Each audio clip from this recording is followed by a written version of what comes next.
નમસ્કાર ખેડૂત મિત્રો, સ્વાગત છે તમારું ખેતીવાલા યુટ્યુબ ચેનલની અંદર।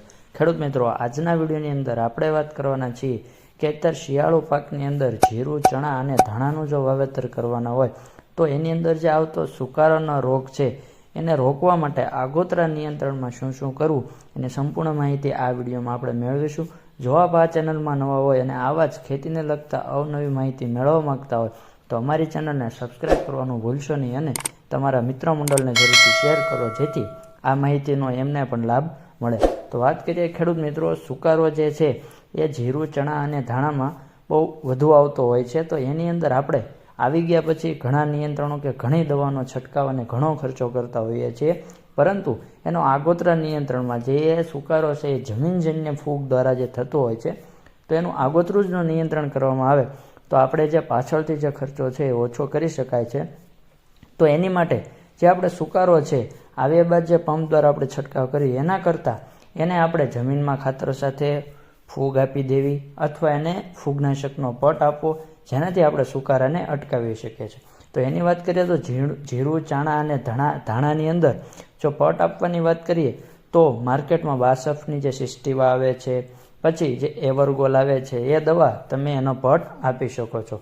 અને એની અંદર જીરું અને ધાણાની અંદર પટ આ દવાની વાત કરીએ તો 1 કિલો બિયારણ હોય તો એની અંદર 2 ml દવા અને 15 ml પાણી લઈ મિક્સ કરીને એને આપી દેવાનું હોય છે। જ્યારે ચણામાં તમારે દવા તો 2 ml જ લેવાની છે, પરંતુ જે પાણી છે 10 ml લઈ, કારણ કે જે ચણા હોય છે એ અંદર દવા ઉતરે નહીં એટલા માટે 10 ml થઈ રહે, એટલા માટે 2 ml દવા અને 10 ml પાણી ચણામાં લઈ અને પટ આપવો જોઈએ ને ત્યારબાદ છાંયે સૂકવીને એનું વાવેતર કરવું જોઈએ। અને જો જમીનમાં આપણે જમીનજન્ય ફૂગ જે છે એનો નાશ કરવા માટે ખાતર સાથે, છાણિયું ખાતર છે કે બીજા ખાતરો સાથે જે આપણે મેન્કોજેબ છે 22 ટન એટલે એની અંદર જે કાર્બેન્ડાઝિમ આવે છે, કોપર જે છે, એવા ખાતરો સાથે મિક્સ કરીને જમીનમાં આપી દેવા જોઈએ। ત્યારબાદ આ બધું જે ખાતરો સાથે આપી દીધું હોય છે અને જ્યારે આપણે બીજું પિયત આપતા હોય છે, બીજું પણ આપતા હોય છે, ત્યારે આપણે જૈવિક ફૂગનાશકનો ઉપયોગ કરવાનો છે। તો આ જે ફૂગનાશકો હોય છે એને કોઈ બીજા ખાતરો સાથે, રાસાયણિક ખાતરો સાથે મિક્સ કરવા નથી, કોઈ ઓર્ગેનિક ખાતર હોય અને જૈવિક ખાતર હોય અથવા તમે રેતી માટી સાથે મિક્સ કરીને આપી શકો। તો એની અંદર ટ્રાયકોડર્મા છે, સ્યુડોમોનાસ જે ફૂગ છે સ્યુડોમોનાસ અને ટ્રાયકોડર્મા, એને દેશી ખાતર જે છે અથવા ઓર્ગેનિક અન્ય ખાતર હોય એની સાથે મિક્સ કરીને આપવું જોઈએ। અને ઉગી ગયા પછીની જો વાત કરીએ તો મેટાલિક જીલ, મેન્કોજેબ છે, કાર્બેન્ડાઝિમ છે, એવી દવાઓ તમે વાપરી શકો છો। અને ખેડૂત મિત્રો, સુકારો જે આવતો હોય છે ત્યારે અમુક આપણે જે પિયતની અંદર પણ આપણે કાળજી લેવી જોઈએ।